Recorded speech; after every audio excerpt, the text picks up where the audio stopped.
Hi, Dr. McCarthy. Welcome to the show. It is so nice to have you here today. I'm so thrilled to get into all the things that we're going to be talking about. Welcome. Thank you so much for having me. It's really a pleasure.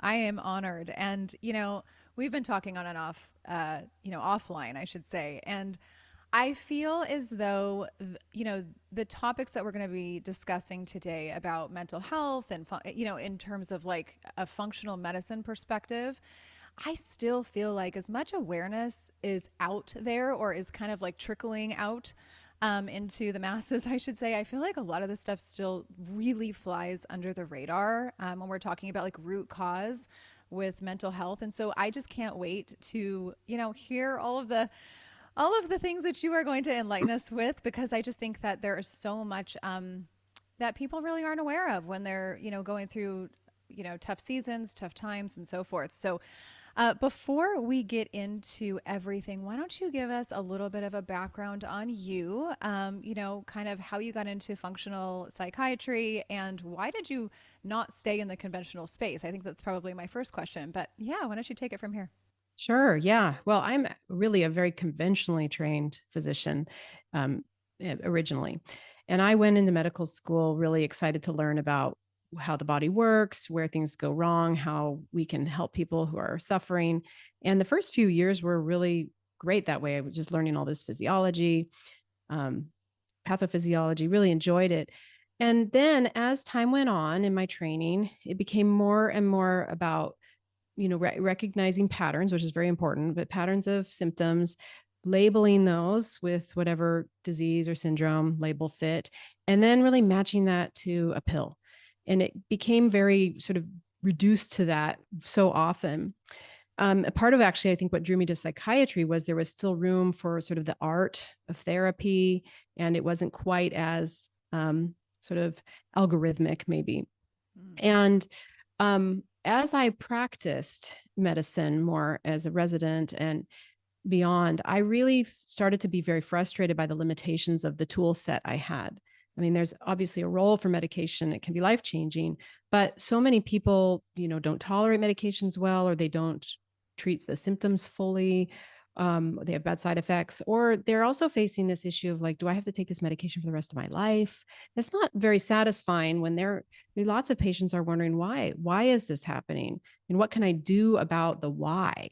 And, I went into medical school asking why, but it got kind of trained out of me actually to really ask. I remember asking, why do people get schizophrenia? And the answer was like, we don't know. End of conversation. And that was really frustrating. And so as I became sort of increasingly frustrated with the limitations of what I could do, I was fortunate to discover a lot of the research and literature on the role of inflammation and chronic inflammation. And this led me down the rabbit hole of nutrition, lifestyle, beginning to learn this term functional medicine. I was like, what is this? Oh, wow, there's doctors out there who apply this research and these principles in their practice. It goes beyond pharmacology. And I couldn't look back. I felt like this was one of those paradigm shifts for me where I could again ask why, what is driving these symptoms. But it was interesting when I first learned this, and this really relates, I think, to what you were saying about things fly under the radar with mental health. I was so used to our really siloed medical system, where it's like the brain is separate from, gastroenterology, separate from cardiology, separate from neurology. No one talks to each other, that I was learning about functional medicine in the context of, for example, um, inflammatory bowel disease or autoimmunity, and could see the application there. But I even back then would say, but does this apply to mental health? Which makes me laugh now, because in functional medicine, we realize that everything causes everything. It's all related. Right. So, but I was conditioned to think that way originally. But I did start to learn more about the applications to brain health, how depression is really driven by inflammation, and all the pieces of that. And then really realized, if I want to practice what I now know to be true, I need to really change my whole career. At this point, I was an inpatient psychiatrist, so meaning I worked with hospitalized, mostly involuntarily hospitalized, severely mentally ill patients, And to be able to do the things I knew could help, I had to start a private practice. I had to figure out how to do all that. I wasn't trained in business or anything. But step by step, I started working with patients outside of that setting, and first started working with their nutrition and started to see some, improvements in their energy or their mood. And then as I did my functional medicine training, going deeper with, okay, let's work on the imbalances we're seeing in your gut when we test there and correcting that. And then seeing even better results, and then working on, mitochondrial support and working on detoxification, all these pieces of the puzzle coming more and more together and getting better and better results, and loving getting to really partner with patients and empower them. I'm just the guide. They're implementing this, they're learning how to take care of themselves, and they're feeling like they can have agency and actually do things to feel better. And it was addictive. I had to Yeah. keep doing that. And so that's brought me to where I am now. I feel so blessed and fortunate that I get to work with people in this way and partner with them and be on this sort of journey of discovery and detective work, just learning more and more about root causes. I feel like you could never be done learning that.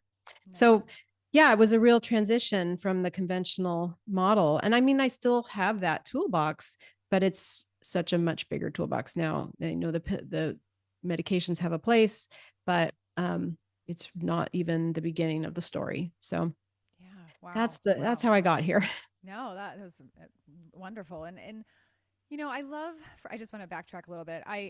For a second, I love the fact that you said that a lot of people in your, I should say, like realm or your field of work that practice conventional mental health or conventional psychiatry and Mhm, psychology too. It's all, mhm.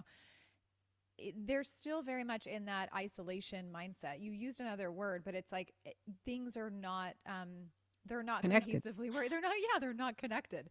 And Mhm. I feel like it's so interesting because we talk a lot about this on this show, of course, but it still feels archaic to me. Like it not still feels, but it does. It feels as though, how is it that the that part of medicine, well, it's Yeah. not that it's just that part, right? It's all parts, but is has not caught up, And while there are a lot of practitioners and doctors like yourself who are really like seeing this whole other world, it's so wild to me that there are still so many practicing with this um, viewpoint of, well, you know what, mental health is just a completely isolated thing. It's not really connected to the gut. It's not really connected to nervous system. It's not really, or maybe it is, but not, they're not like Mm. diving in as much. Or it's not really connected to inflammatory issues or the fact that, like, your blood sugar is always off, and we're going to get into that. It really is mind blowing to me how professionals can look at the body and think that it's just a bunch of isolated parts, right? It's super weird, really. Once you have that shift in mindset, you can never go back to that. But I think it's just really is a combination of factors, the conditioning, and then there's overwhelming information in each of these categories, and people don't go beyond that. I mean, that was one of the big challenges for me going into functional medicine, was really going back to medicine in a deep way. Like, I need to understand biochemistry now in a way that I never had to. In fact, it's way more fun to learn it once you are looking at it through the functional medicine lens, because you see all these applications. But, I have to understand so much more about gut health than I had to as a psychiatrist, for example. And I think, you have to be able to bridge. And that's, when people are busy in their day to day and they're overwhelmed with their patient load. And I mean, these are mostly very well meaning people, but it's just like a cog in the, machinery. And it takes being uncomfortable and stepping out of your comfort zone, but so worth it. I mean, I'm always so thankful that I feel like the scales fell from my eyes. Like, I was able to decondition myself. Yeah, yeah. And it is, it's and I feel like I say this every single show, and my regular listeners probably roll their eyes at this point, but most of you guys that come on, practitioners especially, doctors, coaches, etc., you all of you have a different story but same feeling, right? It's like when Yes. those scales fall off, it's just like the whole world opens up, and you are just mind blown by the fact that there's just this whole other section of missing pieces Yeah. and information that is not only helpful, but it's just like, gosh, it's so bizarre. I mean, I think back to where I was sort of in this space, and it maybe it'll come up down the line in our conversation where I was dealing with a lot of mental health concerns at a time where Mm. my physical body was at I was definitely faced with some serious challenges, Mm-hmm. and those challenges are not gone. Things have just evolved, and I've evolved. Mm-hmm. But I was very, I think, conditioned as well as a patient to look Mm-hmm. at things as, oh, well, my anxiety attacks are not, are they're not playing, they're not really connected to the pain I have in my hip, or they're not really Yeah. connected to the gut disturbance or the Mm-hmm. constipation that's going on. I mean, I was also very much just sort of walking in these, I don't know, it's like different hallways that weren't Yeah. really connecting, if that even makes Yeah, sense. but that's the norm really in our Yeah. in our current Yeah. society. It really is. And that's the thrill of educating folks about this, is helping them see the connections. Yes. And then it's, you've experienced that yourself, right? When you realize, oh, my anxiety is connected to my gut health, and what that opens for you in terms of possibilities is Oh, just, endless. It's yeah, endless. Yeah. exciting. It's so exciting. And it can be overwhelming. And you said that earlier, Yes. like, you're like, Mm-hmm. wow, I had to look at this in a whole, and it puts you it puts you almost in an uncomfortable position, right? Because it's like, there's this vast amount that I now have to dig into. But what how you so eloquently, stated earlier, is the opportunity there is Yeah. so vast, and it's so exciting at the same time. Well, Um, oh, go I ahead. would just add that, it is overwhelming and vast, and it's easy to think about all the things you still have yet to learn, even though I've been at this for a long time and I'm learning all the time. But then you remember that, like, this too, that just starting with basics with lots of people can have a huge effect, which is really part of my mission in speaking, is helping people see these certain small shifts can have a major impact in how you feel. And that's like, not everybody's got to have a complicated case that takes a lot of detective work. And you can get so far with some fundamental things. So, I love that. even making a shift in, for a practitioner to just begin doing some basic nutrition work, for example, can have a huge impact. I love that you said that. I often say, on social media, I've said it a lot over the years, but small steps are still steps. And sometimes it really is the foundational things that we Mhm. miss. We love the fancy, and we Yes. love the, like the intricate and the really specific, all those cool modalities. But sometimes it really is as simple as a foundational situation, like an Yes. adjustment of sleep or an adjustment of nutrition or something of that nature, or just Absolutely. breathing. It's just something as simple So as, true. yeah. I feel like, I was going to ask you, well, I'll start here. What, what do you what are you seeing the most in your practice? Like, I know Mm. that for the most part, it's, you're doing one-on-one, and you have like an in-person clinic. Are you seeing mostly anxiety and depression today, or are you seeing a combination of, like, what is typically coming through your office doors? Well, I definitely, with the nature of my practice, I definitely attract people who are in a really stuck place. So they've already tried usually a number of things on their own and with conventional medicine, and are, hitting it, feel like they're hitting their head against a Yeah. wall. So they usually have a number of issues. But out of the ones you mentioned, I definitely think anxiety is the most prominent. Mm. I mean, there's plenty of depression for sure, but anxiety is really, really common, and really comes with, I mean, as you said in your own experience, comes with, it accompanies so many other issues. So I see lots of people with gut issues, lots of fatigue, some autoimmunity for sure. Like, and most people have like a cluster of symptoms, and that's, of course, not a coincidence, right? These things are connected. But I would say anxiety is quite rampant. Yeah, yeah, especially today. I mean, Hmm. especially like currently. I mean, just, you know, There's a lot going on. there's a lot going on. And, I know just from speaking with people, both on social media and in real life, that it just seems like there's never an end. And so this feeling that is continual with us all, I think today is like, it's not a matter of, oh, when is there a reprieve? It's just kind of like, what's next, right? Like on a big and a small scale. I've been, you know, Mm-hmm. experiencing that myself, like, but you know, having higher stress lately in my home and then also outside of my home. And it almost Mm-hmm. feels like the walls are caving in because it's like there's never a break anymore in today's world. Yeah. And I think that's part of what's complicated about anxiety and depression, right? Is that there's situations that are factors. Yeah. There's, our personal past experiences and trauma plays a huge role. And, but there is our resilience to these things that have so much to do with kind of I would say the hardware versus the software, the health of our brains and our whole system. And that's the part that we can really intervene with. And then of course there are, we can have just a, like with anxiety, of course there's going to be these triggers happening in your personal life in the globally. But again, how triggered you get, how much it impacts you, how sensitive to it you are, that can really be altered. Yeah. Yeah. And that is exactly, well, that's kind of what we're going to be getting into is like how to Mm-hmm. find that resiliency because Mm-hmm. it's really not about avoidance. I was just talking about this with another guest recently. And it's really, I mean, you can't avoid stress. I mean, you just No. can't, and you can't avoid living life and having like experiences and hard things and even tragedy is going to happen. But Mm-hmm. it's about handling it and having the resilience to walk through those experiences or those seasons. I'm no stranger to that, believe me. And sometimes Mm-hmm. I don't feel like I'm doing the best job, you know, And but that's it's, okay. We have to have yeah, compassion with ourselves. well, But and grace. Yeah, mm-hmm. absolutely. Absolutely. So let's get into, I think it's kind of this umbrella term, right?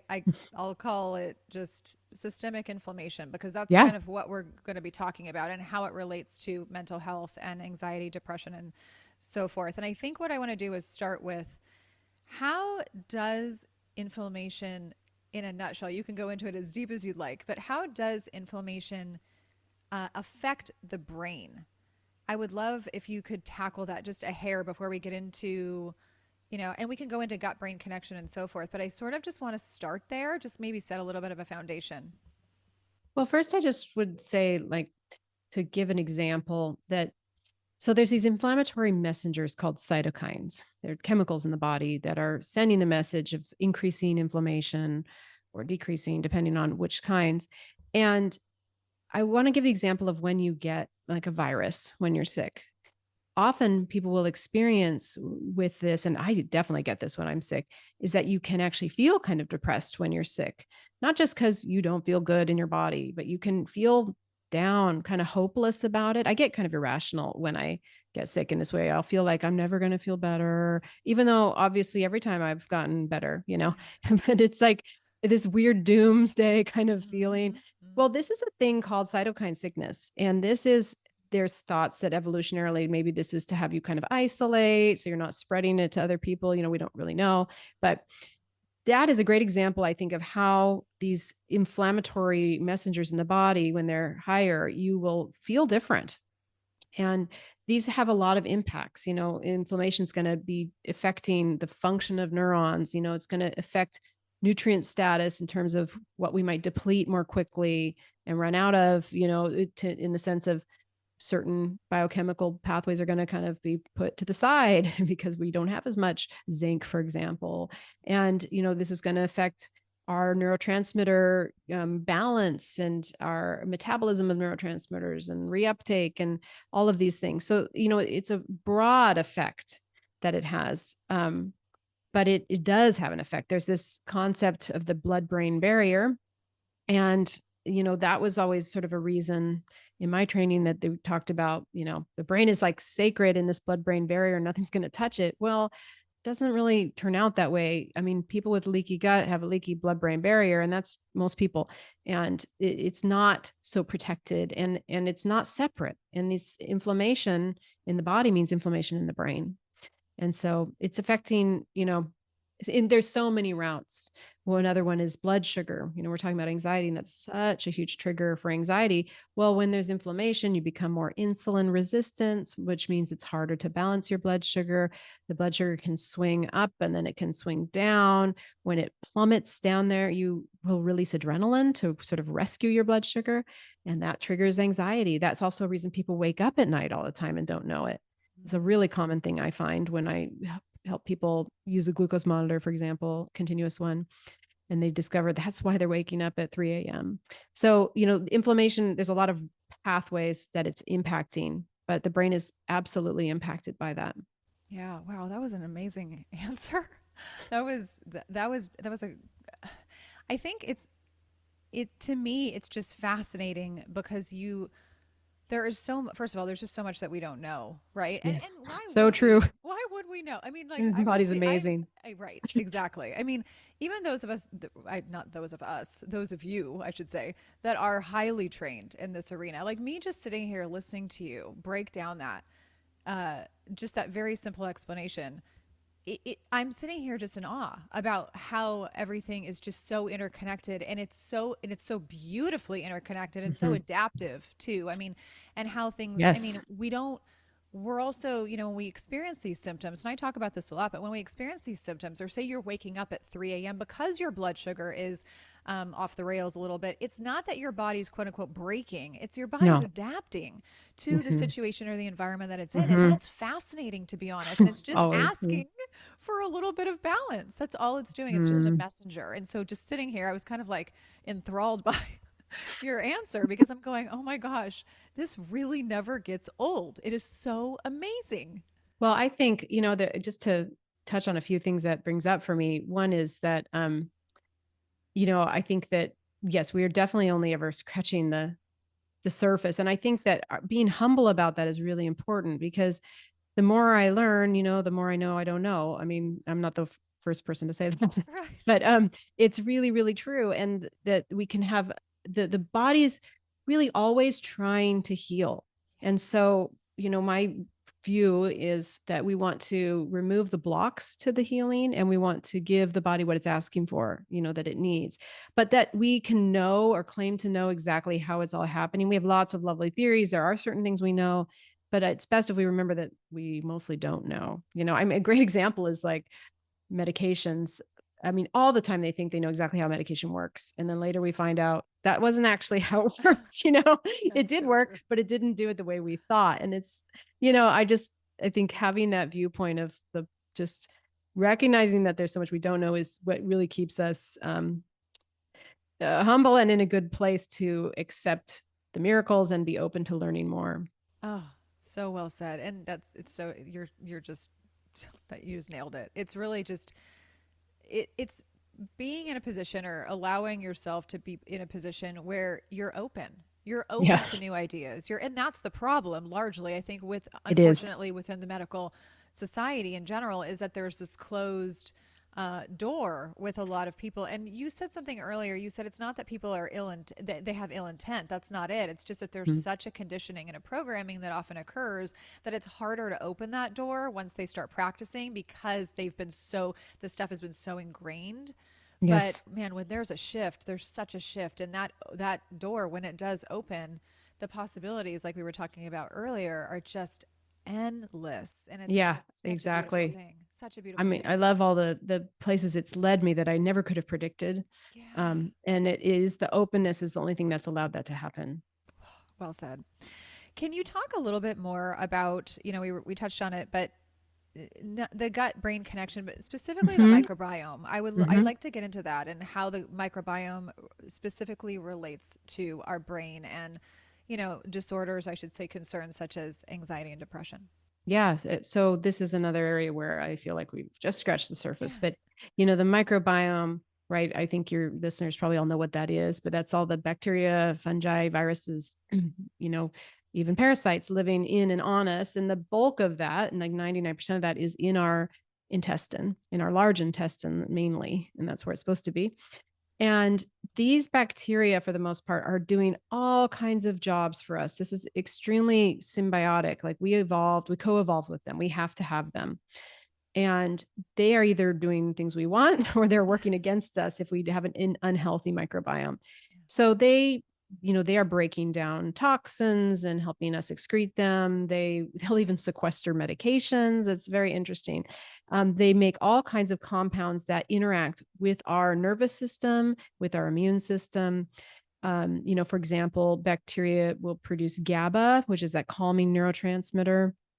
Um, and the imbalanced bacteria can produce more inflammatory signals like LPS, lipopolysaccharide. That is going to be something that if that's crossing into the bloodstream from the gut, that's going to trigger immediate inflammation in the body. So there's a couple ways that it interacts with the brain. They're producing all these chemicals, these compounds. Some of them are, like I said, neurotransmitters, and these are getting absorbed into the blood and then traveling to the brain. But they're also, this is fascinating to me, they will also travel up the nerve, like the vagus nerve. There's something called chemotaxis. So that was amazing to me when that was discovered. It's like these chemicals actually travel in the nerve up to the brain. And of course, the brain is communicating back to the gut through the vagus nerve, through neurotransmitters. So there's this two-way street that's got multiple modalities of communication. And it's very, another example of that two-way street is like if you get a concussion, within minutes you have increased gut permeability or leaky gut because of the nervous system regulation of the gut is impacted. So it's just so connected in all these ways. Wow, I did not know that. Yeah, kind of scary.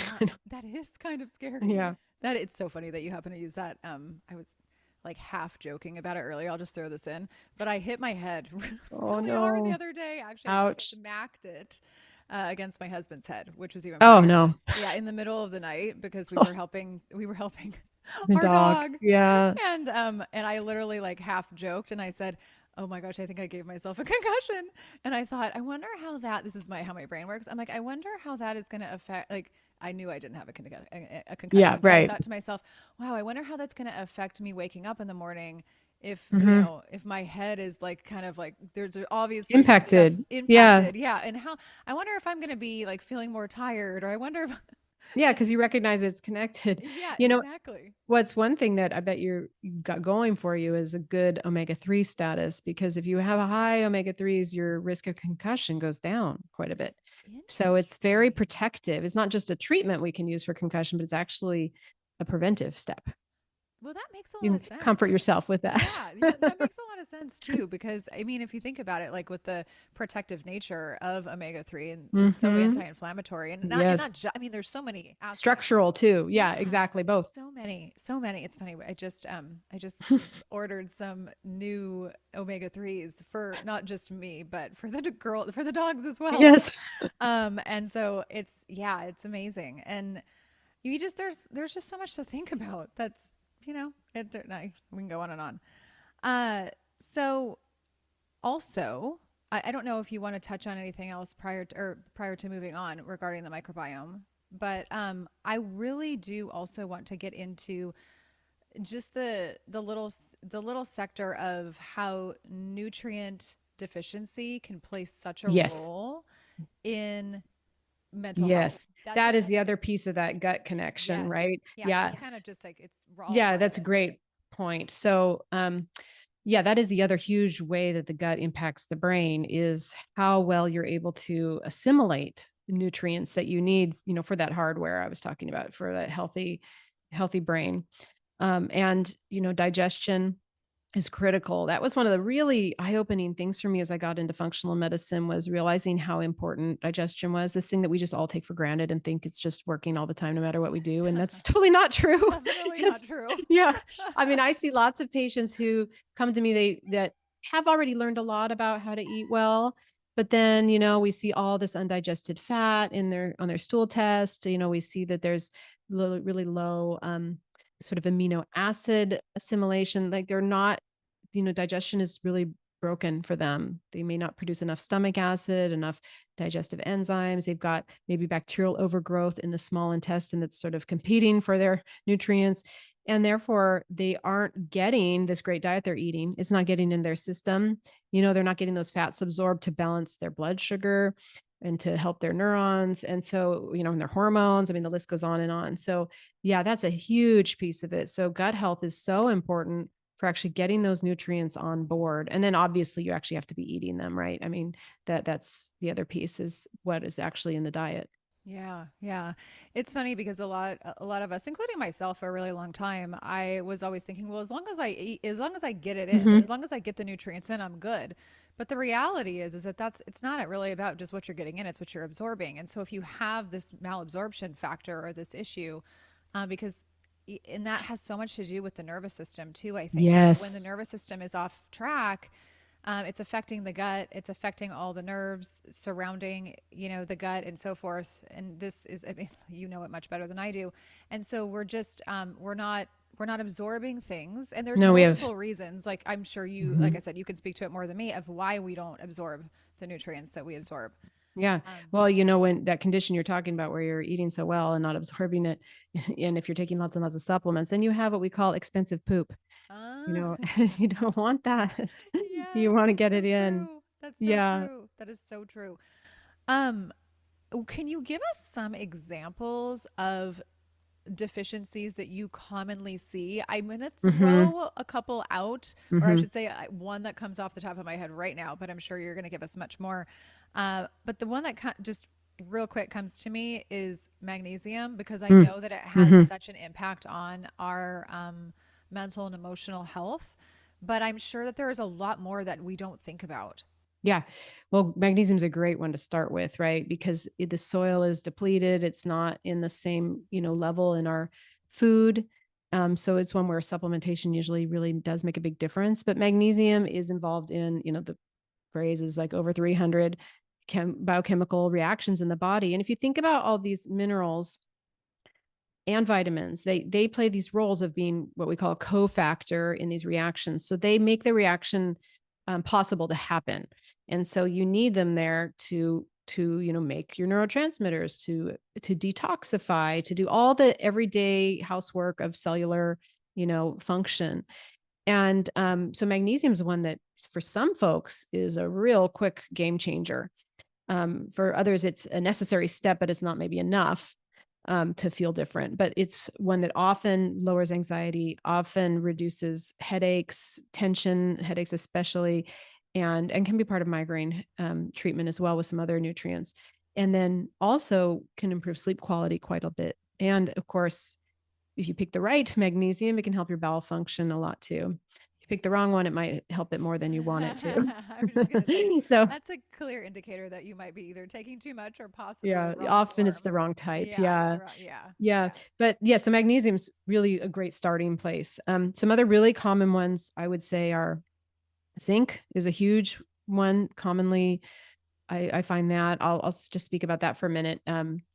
Some people genetically really are to have a tendency to be zinc deficient and therefore have high copper, and that imbalance can cause a lot of brain impacts like focus or mood, um, and anxiety. And zinc gets depleted by stress. And when I say stress, I don't just mean emotional stress like your boss or your marriage or your finances or your to-do list, the course that matters, but also physical stress. So infections or injury, toxic burden. So zinc is a big one. And then omega 3s we mentioned already, but that's ubiquitous. That's a problem everywhere where people are getting tons of omega 6 in their diet, which you do need omega 6, but we're all overloaded with it because it's in all these cheap green, oils like canola oil, et cetera. And in every processed food that's made with those and most restaurant food. And then omega 3s are just not getting from, the high omega 3 fish like wild caught salmon and sardines, for example. So that imbalance is very pro-inflammatory. The omega 6 is like the accelerator on the inflammation, the omega 3 is like the brakes. And people just don't get the omega 3s. So that's a huge one and really impacts mood a lot, as well as just overall inflammation, like pain can be exacerbated by low omega 3s. So that's another one. And then B vitamins in general, but I would say in particular B12. This is one that is missed a lot. It has a lot to do with digestion, like we were just talking about. So if you don't make enough stomach acid, you will not absorb B12. And this is a really common issue I see. And that affects your neurons. You can have neuropathy from that, which is like tingling, burning of your nerves on your feet or your hands. But mood, depression from low B12, it can happen really fast. And then it can be fixed really fast, which is cool if that's the problem. So that's a big one. But, the B vitamins, there's a lot of them and they all impact your brain. And, they impact your ability to detoxify and how you're going to feel. So folate is a B vitamin that's got a lot to do with that. And a lot of folks don't have enough folate, or they can't make it into the active form is another problem we see because of their genetics. And, there's B6, B1, thiamine, B2, riboflavin. I mean, all the B vitamins are a common issue. Hmm. It's funny. I had vitamin B12 noted on my notes because I thought about how that might be impactful, although I wasn't necessarily sure how. Yeah, you were right. Yeah, and I was thinking about stomach acid and how Mm, when I changed that factor in my life, how differently I started to feel in general because mhm. I was not supporting there's I mean the history here is long, but I wasn't breaking down my food, and Yeah, I didn't have enough stomach acid. yeah, And just by sort of restructuring some things and honestly, taking a supplement that would help me with stomach acid and then also some digestive enzymes. And I'm not yep. telling everybody to run out and get that. That's No, but just it my can experience. kickstart things. Yeah, Yeah. and especially Yeah. if you've got a lot going on by that Yeah. point, that's usually a fast way to heal it. But for folks that aren't at that point, I always would try to remind folks. I think people don't realize this. Like digestion begins in the brain, Yes. and I give public talks about these kind of topics, and I when I was looking for a slide to show digestion and show the gut, every image I could find was like cut off at the head. And I just thought, are you kidding me? Like, I mean, I'm looking at GI tract and they're not even including the mouth. Are you joking? But I also wanted the brain in there because this is where you actually get enough stomach acid, right? You look at your food, you anticipate eating it, you smell it, this stimulates the process. Your brain says, "Oh, we're going to eat." And hopefully you're shifting out of fight or flight if you're in that state. This is a huge reason people don't make stomach acid, right? Is their stress. And you calm yourself, take some breaths, say grace, whatever it is that's going to help you shift. And then chewing your food enough, this is the stimulation to the stomach to say, hey, food's coming, better start producing stomach acid. But this is really broken in a lot of folks. They're eating on the run, they're multitasking. Again, we take it for granted that it's all going to just be digested, but it really has a huge impact. And as we age, we make less stomach acid. So it takes attending to really get that process going. But the good news is if we do that part, make enough stomach acid, that leads to enough digestive enzyme release, and the whole downstream process works so much better. Wow, I love that you mentioned that because I've read that before, probably off of a practitioner or multiple practitioners, probably social media, is that you don't even realize that it's not even, they say like some people would think like the tongue or the mouth is where digestion starts, but it Mm-hmm. really doesn't. It really starts in the brain. Yep. And we often just don't think of that. And I love the fact that you're pointing out how we need to be in the right mindset when we eat, because if we are stressed when we start to eat, if we are on edge, or if we like, I thought about this actually just this last week because I had sat down to a meal after having an extreme, I mean, Mm. I've been a little, as you and I have talked about, A I've lot been going in a on. little bit, there's a lot going on in my house right now. And so I, definitely sat to eat, and I thought to myself, I don't know if I'm going to be able to digest this as well. It's hot food. I really want to eat it. But my insides were, they were revving, right? Because Mm-hmm. of what was Mm-hmm. going on around me. And I just thought, oh man, what can I do? What can I do? I think I don't know if it was this time or not. I'm thinking it probably was, where I didn't eat it all. I just had some of it.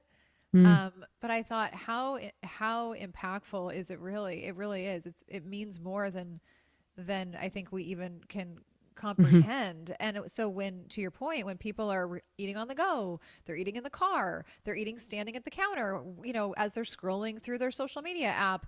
I mean, that's not really a great setup for optimal digestion. No, it's like you said at the beginning, like, or a little bit ago, you're talking about the nervous system's impact on the gut. And this is exactly what we're talking about. Like, if we're in that go, go, go, that's fight or flight. And the whole system is designed to not, you're not meant to digest in that. That's the reason they call the other one rest and digest, the parasympathetic nervous system. Right. So we really want to harness that, power of that to optimize our gut function and our absorption of our nutrients, and the whole system works better. The bacteria stay where they're supposed to stay, and the large intestine much better if we're not in fight or flight. There's just so many impacts from that. Yeah, it's like a cascade.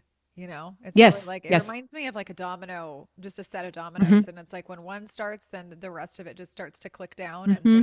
yeah, it's wild. It's wild and fascinating all at the same time. Would you say that, I'm sure the answer is probably yes, but it's still a question. Would you say that sugar or excess sugar in the diet can be correlated with anxiety, depression, and the like? Oh, for sure. I think more than one route. So, sugar is really inflammatory. And so that's going to just raise the systemic inflammation. It's going to be, it's going to feed the wrong, so to speak, bacteria. It's going to shift the balance of microbes in the gut to a population that's going to be producing more inflammation and inflammatory messengers than calming ones, right? It's going to impact the health of the gut. And then it's also, a diet high in sugar is going to promote insulin resistance, which is going to make that, your ability to keep a balanced blood sugar harder and harder. And then people are, what I say, they're riding the blood sugar roller coaster. And that feels terrible. And that, causes lots of anxiety. And like I mentioned, waking up, and it just, energy crashes. You feel like you have to take a nap, after lunch, all that kind of thing. Is so much of that can be driven by sugar. Wow. Yeah. Plus, it's No. like, depleted of nutrients, and then it depletes more nutrients. And it's A, just trouble. a cycle. Yeah, Yeah. it really is a cycle. What would you say about, because cortisol and blood sugar, obviously Hmm. that's, when we think of hormones, we're thinking of Hmm. of that. What would you say about someone who might be concerned about their other hormones, such Yeah. as, estrogen, progesterone, and so forth, and how that might influence mental health? Yeah. These play a huge role. So I'm glad you bring them up. They do, when we talk about the sex hormones like progesterone, estrogen, and testosterone, we really do have to begin with cortisol and insulin and thyroid, because if those aren't balanced, we can't balance the sex hormones. They have a downstream effect on them. So, getting the stress regulated in a way that we don't have cortisol through the roof all the time, because that's another one where it's kind of like being in fight or flight all the time. Having high levels of cortisol is means you're like in a crisis mode, which means all kinds of, these wonderful maintenance operations in the body that like attend to organ health and resilience, that's all put on the wayside, while you're dealing with the crisis. So that's why people's bones are getting depleted, and they've got abdominal weight gain happening from cortisol. And then the cortisol is affecting the thyroid. It's depleting your progesterone. It's making you more insulin resistant. So you do need to start there. But they all interact. And, I certainly see, getting back to the sex hormones, I see huge impacts from imbalances between estrogen and progesterone, for example, in my female patients. Very, very common to have some form of what we call estrogen dominance. So either too much estrogen or too little progesterone in relation to that, or both. And this can cause just havoc in someone's lives, especially, PMS symptoms, even PMDD, which is the, you know, psychiatric diagnosis for the mood disorder that comes there before the period. That's premenstrual dysphoric disorder. And, really heavy, painful periods and breast tenderness in that time. This is all driven by those hormonal imbalances. And then, of course, there's PCOS, polycystic ovarian syndrome, where there's high androgens and low progesterone, and blood sugar problems very often. So these have a huge impact on mood and functioning. Yeah. And balancing them can make all the difference in how somebody feels. Yeah, no, as you're talking, I was listening and I was thinking to myself, if you are imbalanced, I mean, really in any way, but let's just take for the sake of this example, from like a hormone perspective, whether it's estrogen, progesterone, cortisol, or whatnot, and you have you've definitely got like some symptoms of other things. Maybe Mm-hmm. maybe got stuff going on or whatever, but Mm-hmm. you're feeling it mentally and emotionally. Let me try and see if I can articulate this the way that it's coming to my brain right now. It's so easy to just blame it on, I'm so annoyed. Like, I'm so annoyed that I have these issues. I'm so frustrated and I feel so anxious. Or I feel so depressed because of, whatever XYZ is going on. When in truth, I don't think that we take it seriously, or necessarily we don't give it enough credit to think of these physical things having that kind, like those are the Yes. what is actually impacting us to have those solemn moments, or those moments of, gosh, I want to freak out, I'm going to have a panic attack, or I can't get off the couch because I'm so depressed. You might just think it's quote unquote all in your head, Mm. which I guess in a way, neurologically and all that, yes, it is going on in your head, but there are these physiological things that are causing what's happening. Did I make Yeah. sense? Yeah. What I hear you saying is like people are just focusing on the fact that they have these symptoms and that those are, painful or they're causing suffering or they're irritating. Yes. But you're saying there's this deeper meaning, which Yes. is that this means there's these imbalances in the body that are important to attend to.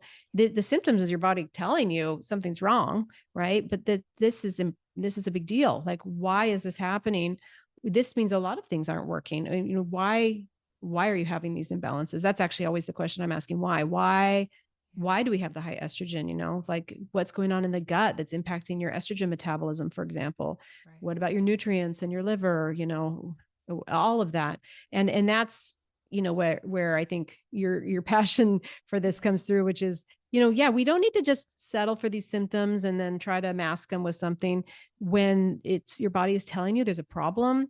And then you can actually work on it and get this whole new level of feeling good and health on, that's not just gotten rid of these symptoms, but actually is helping you thrive. Yes, you said it so much better than it was coming out of my mouth. I was really looking.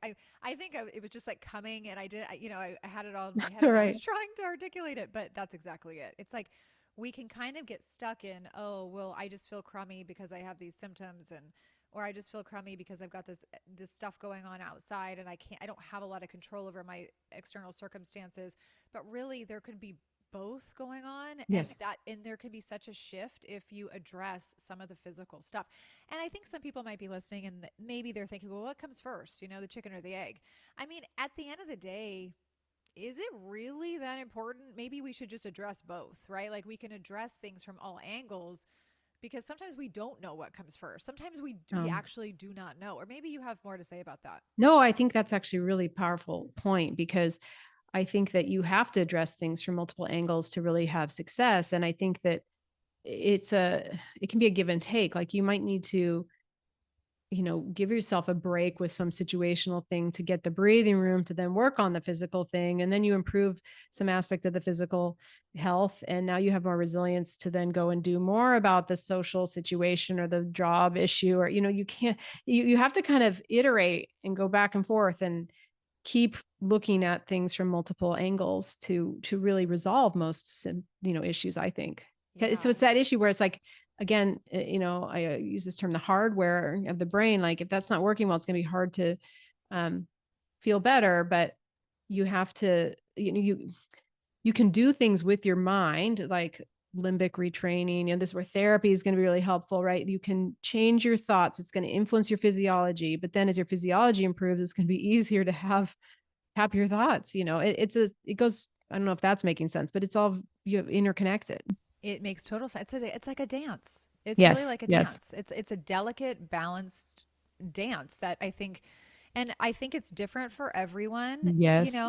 and that's really important too. There's such an individual aspect of this, which, we're going to get to some solution based talk in a second, but I think that's also why it could be so helpful to work with someone Mm-hmm. if you are really struggling, because things are individual. And yes, I mean, in general, we are made the same, quote unquote, but we all have these different circumstances with different environments and different things that have happened with different traumas to your, you said that earlier, Exactly. and all of these things. And so there's a tailoring, I think, that can take unique place, with, I think 100%. And yeah, I think, I mean, there's lots one can do to start. And I encourage people to do those things because it's empowering and you start to see how you can influence yourself. But at the same time, you can get to a stuck place. Like I've done a bunch and now I'm not really seeing any more headway. And it is helpful to work with someone who has the experience and can see how to help you personalize and test for things that you wouldn't know, without that. I think that epigenetics, our genetics, there's so many variables yeah, and people are different. And we have to, that's a fundamental tenet of functional medicine is the biochemical uniqueness of each person. Even though, yeah, we all have these pathways and these organs, we are quite different. And we don't need the same thing as the next person. And the other thing that people don't realize is we don't always need the same thing ourselves from season to season, you know? So great point. there's, things shift, right? We have new exposures or we get a level of healing that things are working better. Now we don't need this one thing. And so it's very helpful to work, have a guide.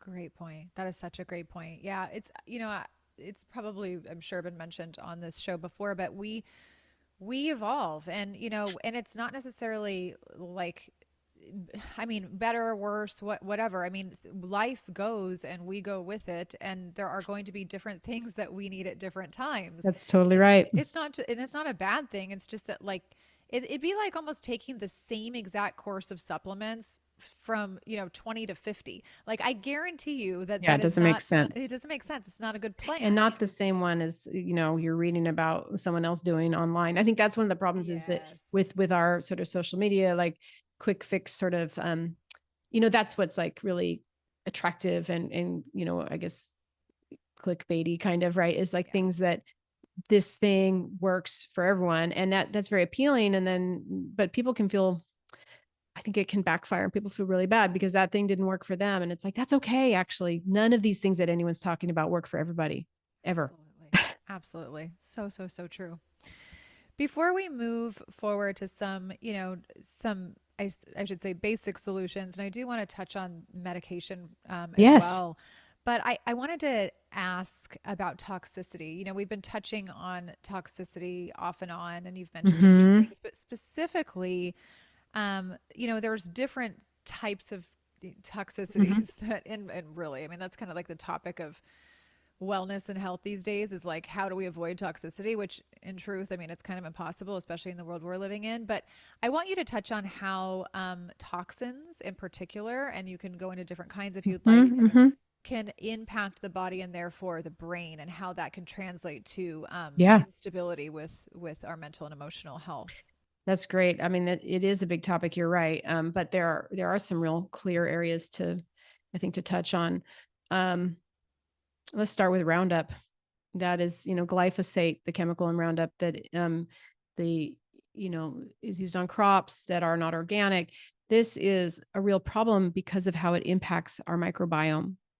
And then the impacts we feel in our body are really generally via the microbiome. So it's going to affect what is growing, the beneficial bacteria. That is a real problem. And so that's one thing to be aware of. This is a reason to have filtered water, to eat organic, um, that Roundup is a real problem. That's one example of a real common thing, that's in the food chain. And in, like I said, a lot of water supplies from like river water, from ag runoff, for example. Um, Another one would be xenoestrogens. We see those be a huge problem. So that, literally means like alien estrogens, but we're talking about um, estrogen mimicking molecules that are in like phthalates and parabens, in plastic water bottles, right? That we really get a lot of exposure, especially women putting on all these different, beauty products, right? Like I read once that like women use like an average of like 200 chemicals a day on their body. It's wild.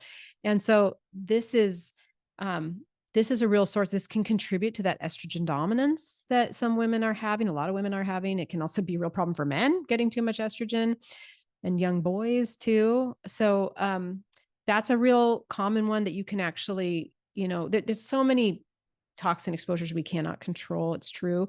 But these are ones where we can have a lot of impact just by our personal care product choices, and what we're putting on our bodies and what we're drinking out of. Don't store your hot foods in plastic. Don't microwave in plastic. These basic things make a big difference. And then a huge, huge area of toxicity that I see a lot, it is not at all rare, is mold toxicity. And, I'll tell you honestly, when I was first in practice and I was learning about mold toxicity, and it was so complex that I was like, you know what, I'm not really going to I'm not going to treat mold. I'm just going to work on the gut and like nutrition and detox and not worry about it. And then later it was just staring me in the face. Like, so many of these folks have mold. Like, I have to deal with this. And yeah, it was complicated to learn and it keeps evolving, but honestly, you can get people so much better. It's really treatable, but people need to know, like, almost half of buildings have water damage, according to the Environmental Protection Agency. This can be happening in your environment without you smelling it or seeing it. It can be inside, like drywall. It could be in your car even, or a school you go to, or a place you've worked. And you may have had a past significant mold exposure that is now causing you a lot of problems. So this is a huge source of brain fog, definitely mood, anxiety, lots of repeat bouts of SIBO, small intestinal bacterial overgrowth, come from this. It can be an autoimmune trigger, chronic fatigue, list goes on and on. Mold is bad news and really should be treated. And, first thing you can do is make sure you're not living in it. That's really important. Yeah. Yeah. I love that you brought up mold. I've been having this conversation actually with a really good friend who's actually been a guest on the show as well, as a coach, and he was and has been dealing with some circumstances for a while, and he just was constantly feeling tired, so tired, and he's so healthy. He does all the right things, right? All the right things, implementing all the right Yeah. foods, the clean water, Which has and probably helped him a lot, but it's not exactly, because enough. he is extremely resilient, and I've seen him weather this storm well. But we talked for months on and off about the fact that there is probably something in that apartment. And about, I don't know, maybe 6 weeks ago, 7 weeks ago, Found it. got it tested and Yeah. covered. Oh Covered. gosh. Yeah. And So so it's always so hard, right? But then it's also like, well, now and now you could do something. there's And a it's, yep, yeah. there's a solution. There's a solution. Hmm. But also, just, and again, like, I feel like he's a great example because he's a man who I feel like sometimes I don't know if it's just you, but I think that women are much more like open about discussing like anxiety and Oh depression. yeah. Yeah. In And so general, in yes. general. And so I think, like, him also being a man and like discussing, obviously from a personal perspective, but like in personal conversations, but like, gosh, my mood is so affected. I don't know. Mm. I feel so off. Like I can't get out Yeah. of this Oh, emotional rut or whatnot. And it's just been really interesting, but to have an answer, yeah, which is is why I'm sharing. hopeful. Yeah. Yeah. Yeah. Yeah, it's really true. And I think one of the things that can really mislead people is they could think, well, I'm having this, but everyone else in my family who lives in this house or my roommates don't have this. Right. And that's, really, like, conventional medicine only recognizes like a mold problem when it's like the whole family got sick after the house was flooded. Okay, that's like the tip of the iceberg. Yeah. But, some people don't detoxify mold as well. They had maybe prior exposures and, like, the apartments they lived in their early 20s, or the school they went to that was old, or whatever. So not everyone is going to be the same in that living environment. And so somebody's going to be the canary in the coal mine. And that's something I think is important to keep in mind and not dismiss it just because everybody's not got the same symptoms.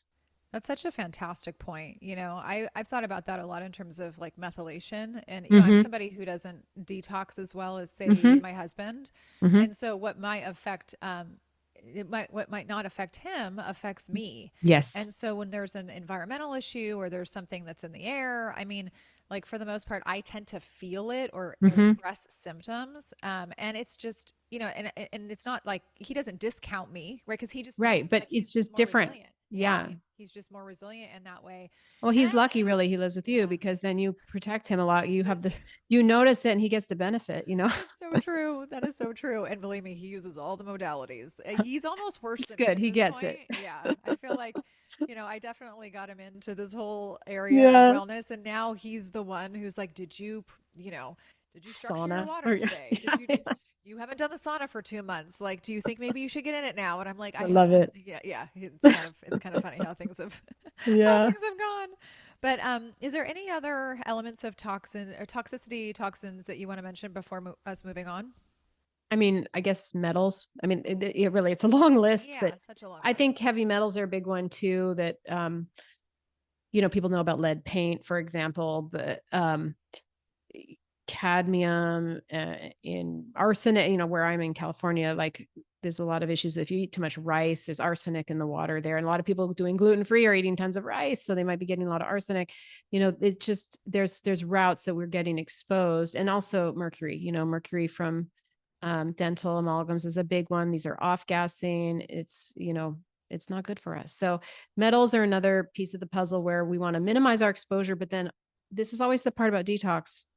And you mentioned it with your methylation, is what can we do to support our detox pathways so that we can live in this more toxic world, but like be okay as much as possible. And that's, making sure that, our liver is working well, that we are excreting well, with our kidneys are healthy, that we're pooping easily every day. This is a big one. That is Big. how we get things out. And then that we're sweating, these are the main things. And so we can do a lot to optimize. And then we just want to make sure we're really getting the low hanging fruit in terms of the exposures. Yeah. Yeah. Well said. So well said. Before we start to wind down, I do want to just touch on meds because, there Hmm. might be some, I guarantee actually, there are people listening who Of course. are on medication for mental health. And a couple points I would love you to touch on. Thoughts on effects of long-term use, both like what if someone is wanting to get off of medication Mhm. but doesn't really know where to start or how to even go about that process. Also, are there some people, we'll just start with these two, are there some people who you just feel are always going to be or benefit more, I should say, from just staying on conventional medication? Yeah. What just in general, Yeah. what are your thoughts here? Yeah. There's several areas there I'd like to talk about. Yeah. First, I want to say, like, no one should feel bad about taking medication. That's really important. These are just tools like anything else. This is, it's a neutral thing. So if a medication is helping you and it's been important, great, because it's all about, first of all, being functional, that's when we can then even begin to look at what are the underlying causes. We have to be stable enough to do that kind of work, right? I do feel that frustrated often by our psychiatric medications because a lot of them aren't very effective.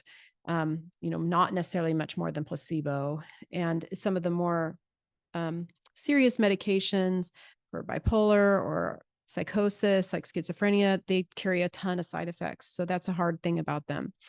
Um, so, my goal is to have people use the least amount for their health when these things are not, when they're coming with a lot of side effects, right? So that I just want to state that right off the bat. So for those who are wanting to come off of, let's say, an antidepressant, that's kind of more realistic conversation, I think, and more common, like an SSRI medication like Celexa or Prozac or Lexapro or you name it. I always encourage people to not go off until they've addressed some fundamental things because it's all about neuroplasticity. The brain has adapted to that medication. And now, if you're going to take it away, it has to adapt again to be off of it. So, we need a flexible brain, a brain that can change.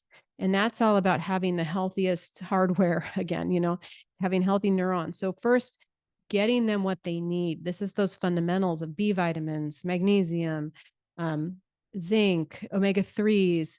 These go a long way. And like getting on an anti inflammatory diet, reducing this inflammation, trying to feed a healthy microbiome, doing those things first for several months sets you up for much better success. And one of the problems with stopping an SSRI medication is that people will often have a recurrence of depression, and that'll be used as sort of proof that you need to stay on it. but it's often really, it is a withdrawal. It is they call it a discontinuation syndrome to make it sound better, but it is a withdrawal.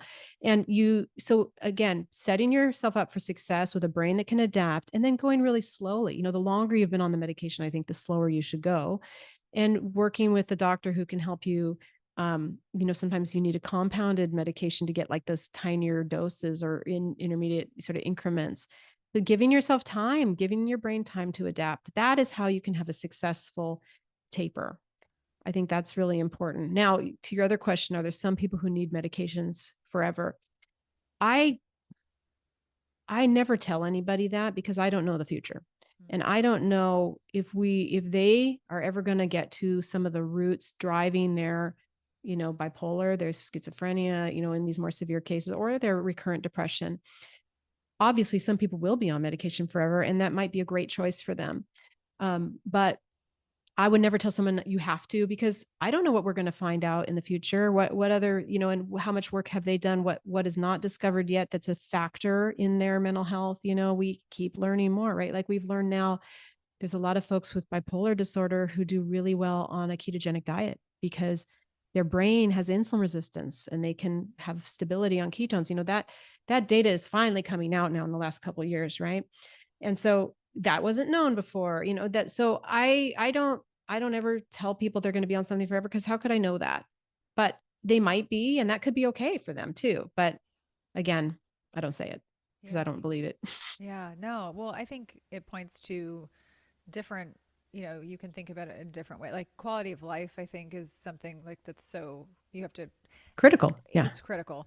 And then also, I think that I just love that you never say that, because I think it diminishes the real truth that the body is truly designed to That's heal.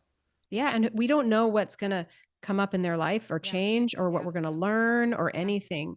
I mean, I think you can certainly guess that for many people, they will be on it because maybe they don't have anyone helping them look for those root causes. There's a lot of obvious access issues and societal challenges there, but we don't know actually that someone has to have it. So Yeah. that's why I don't say it.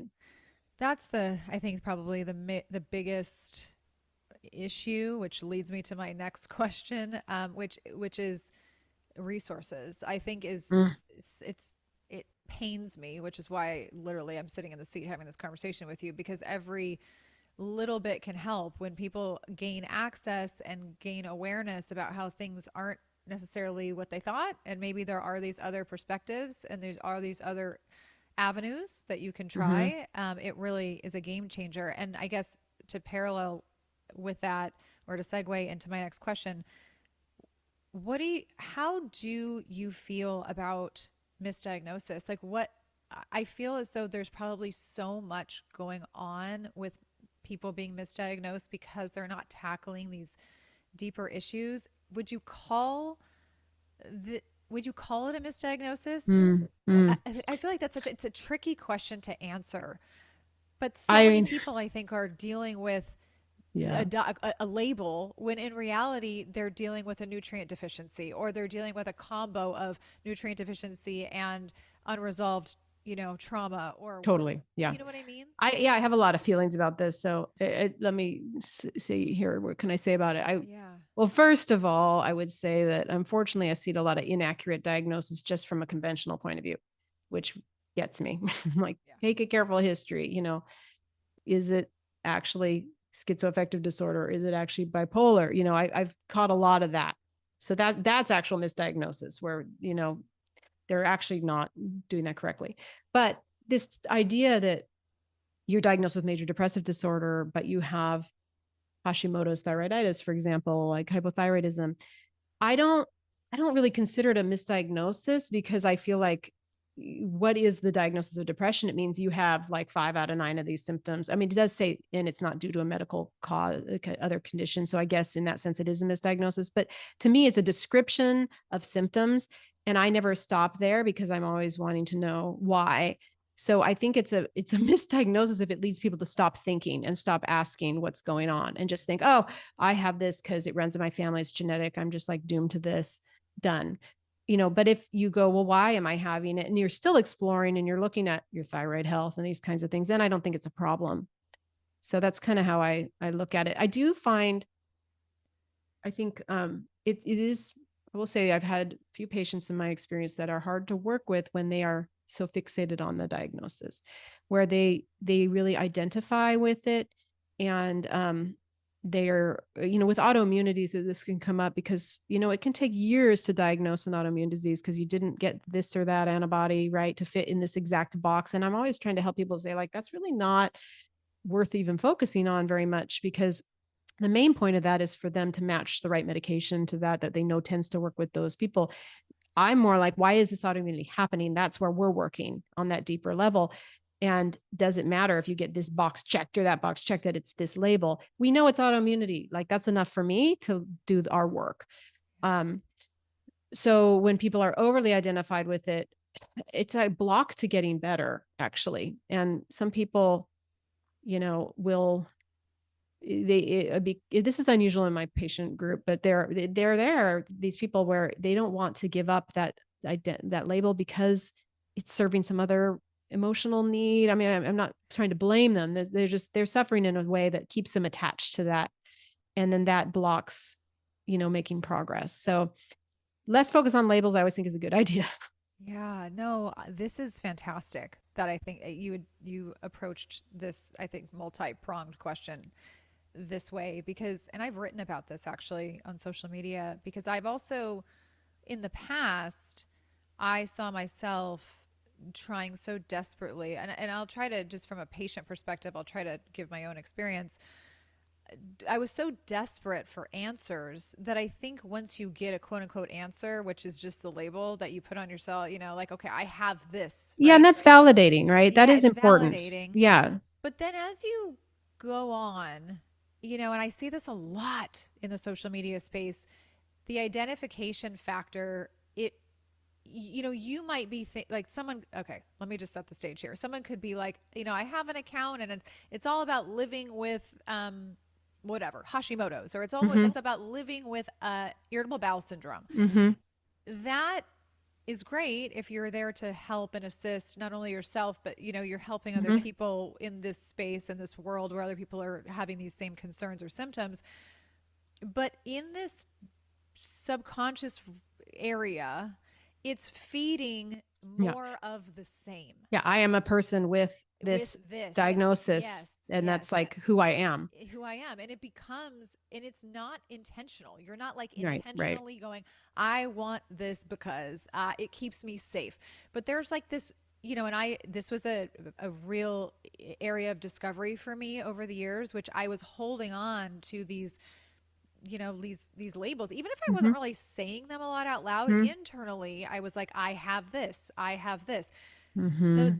the the internal dialogue I think that we carry, and when we do speak about our quote unquote situation, concern, problem, diagnosis, whatever you want to say, it is so powerful. And I think that when it Yeah. comes to Words mental and matter. emotional, yeah, words matter. That's exactly, you just said it. You literally just said what I was going to say. Words matter, and they influence our health, and our cells, and then how we, mentally and emotionally operate. So I think that it's so important to sort of loosen up that label factor and realize that, if you are someone who might, no judgment, but if you are someone who's listening Mm-hmm. that is really like kind of attached maybe to whatever you're dealing with, ask yourself, like, is it okay if I let this go? And what am I afraid of if? Because you're probably desperate to heal, right? But at the Yeah. same point, like, are you actually willing to let go of it too? Or does that make you uncomfortable? Because I know for a while it made me uncomfortable. Yeah. It's a really interesting point. It makes me think of the idea of radical acceptance, where, it's helpful. Like, the label is helpful, like you say, like getting some answers. And I do think it can be very validating. Like, something is going on with me, that's important. But then, you know, shifting maybe the way you talk to yourself about it can be important to allow the room for healing. So it's like, well, yes, right now I am experiencing XYZ symptoms. And I accept, I'm accepting that that is where I am right now. But you're also not saying, like, that's my definition of who I am and who I'm going to be, and so that's that concept of radical acceptance, where it's like, you accepting is doesn't mean you're resigning yourself to it. It means you're just acknowledging the reality of the moment, And that is oddly freeing, that then allows it, you're not resisting anymore. You know where you're at. You say that, you see it, but it allows for some shift in the future. And I think That's that's the difference between like clinging to a label and maybe just acknowledging symptoms that you're having now and what you're going through now.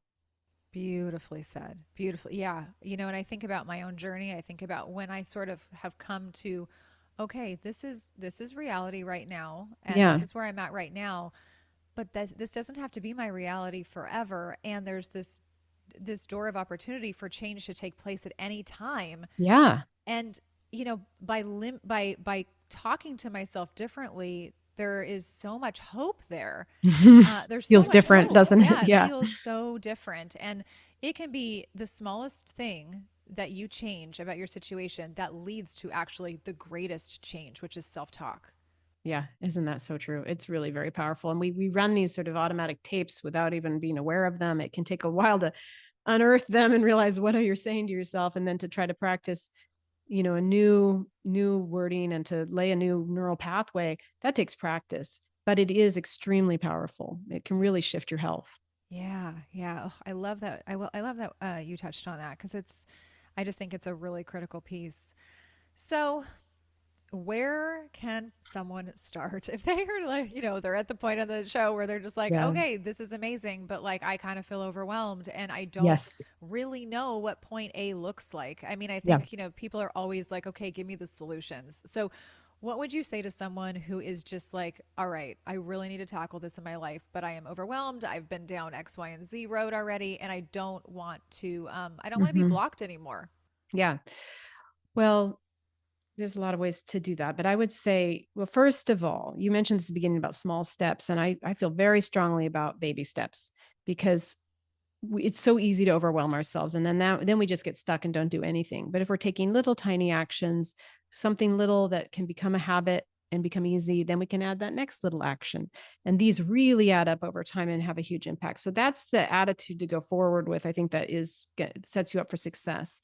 um, for this reason, I created a free guide called Top 10 Overlooked Causes of Depression, Anxiety, and Brain Fog, because these are the overlooked things. And this is to give you a starting point for thinking, hey, what's an area here that I have not addressed that might be a factor for me, and gives you some ideas on starting places.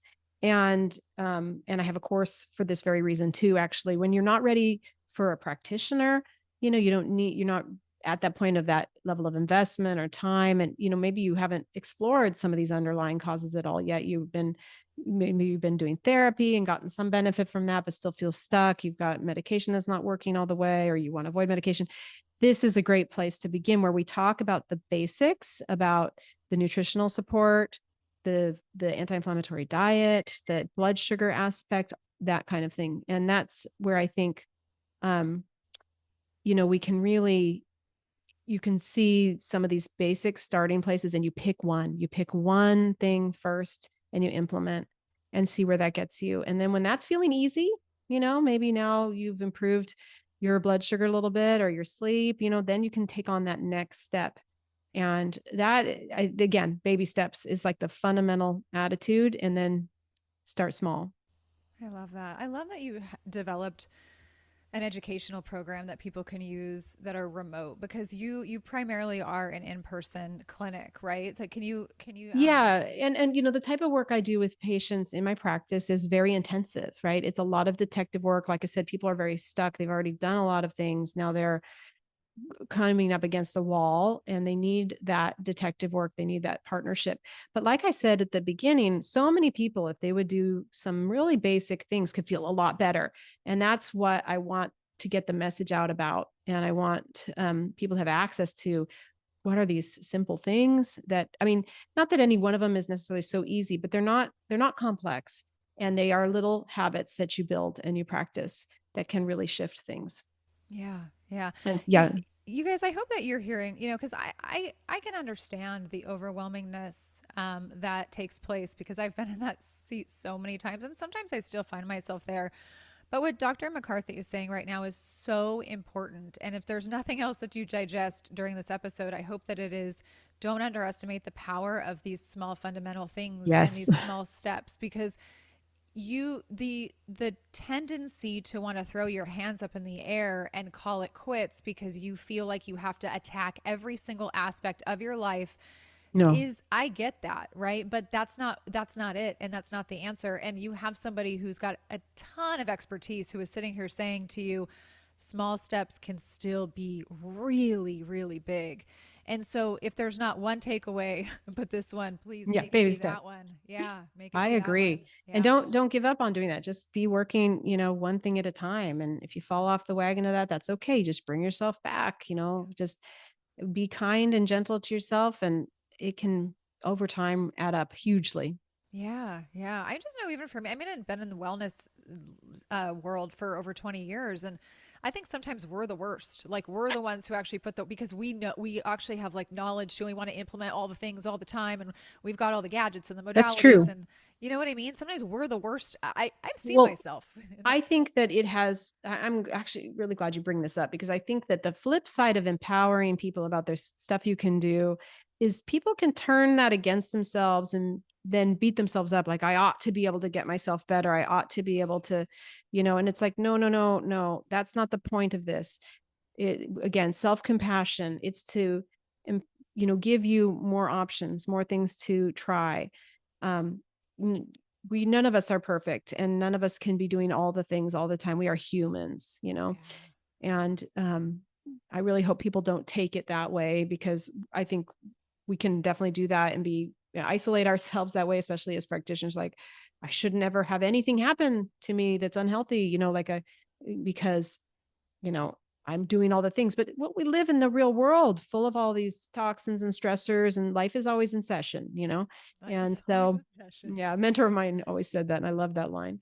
I love that. I absolutely love that. Yeah, I recently touched on this actually. I think it was on social media about how, you know, you can be in the world, you can be a practitioner, you can be somebody who is whatever, a podcast host, you could be whoever. You can be so knee deep in this area and you can still struggle and you can Yeah. still And have a lot of emotional discord.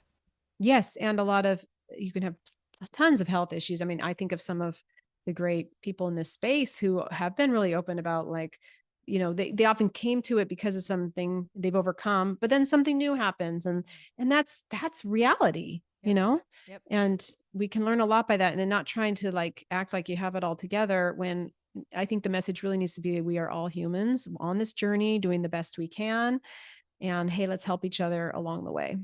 I love that. I love that. And I am actually one of those people who I got into this, with because of a situation that sort of changed the trajectory of my Right. life, Mm-hmm. and then other things hit me along the way. And I've definitely, some of my listeners know, I've definitely struggled with, oh my goodness, like, you know, sort of this imposter, is it imposter syndrome, where Yes, you yes, think that, especially like, especially us women have that yes, problem. like, oh my gosh, like I have this struggle, and yet I've been placed in these positions to help others or to be a bridge in podcasting, and to be able to, talk to amazing people, and yet behind closed doors you're still struggling with certain things. Well, guess what? And I've had to give myself a hard talk, which is, Mhm. this is life, Vanessa. That's This is right. life. And it's okay that you too are not perfect, and you too have things that and you too have seasons of hardship, and and Mhm. it's okay because it's authentic and it's relatable. Yeah. And I don't think that anybody's got a perfect, uphill climb when it comes to their No. life story. No, and I think I'm one of the practitioners that did not get into this because of my own health journey, but it was after getting into it that then I'm like, why am I bloated all the time? What is this? This isn't normal, and then starting to figure different things out, and like now in the last few years working really so much deeper on more layers of my health, because we were talking about this offline, but it's like an onion, I have decades of exposures and different things, and now I'm unpacking all of this.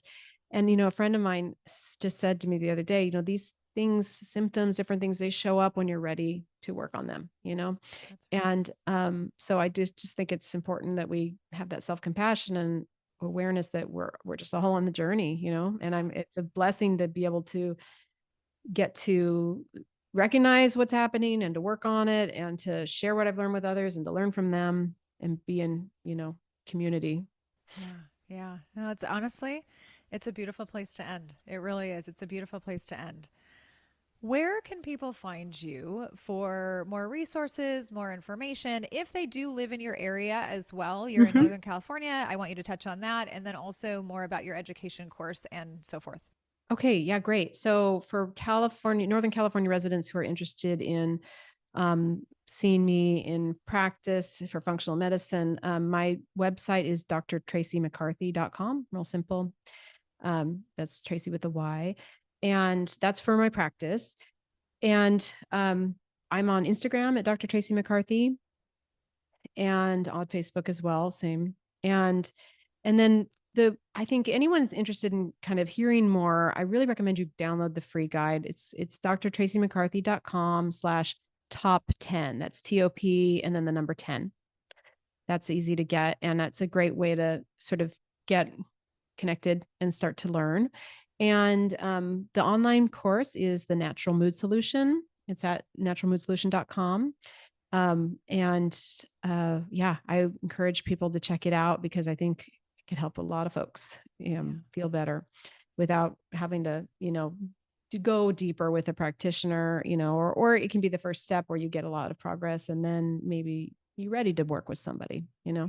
Yeah. No, I agree. And I'll be personally passing on your course and that educational resource to some people that I know because I feel like it could be extremely useful and helpful. So I'll be doing that as well. And friends, all of this information, as always, will be listed in today's show notes. So you can refer to the show notes. If you can't find anything, please don't hesitate to reach out to me, and I will do my best to point you in the right direction, as always. It has been such a pleasure. I have really, really enjoyed this conversation. I just feel like there's a million more things that I would love to tackle and ask, as always. But you have been just so full of wisdom from this element of health. And I think it, like I said in the beginning, a lot of this stuff is so overlooked. And I just feel like it was such a candid and really beautiful conversation. I want to just honestly thank you so much for joining me and for being here and for educating us today. Well, I enjoyed it so much. And I think you set the tone with your vulnerability and, sharing. And that's what really helps people. So it's been a real pleasure and an honor. Thank you. Oh, that's so sweet. That is so sweet. Thank you so much. All right, my friends, thank you so much for joining, and I will see you on the next one.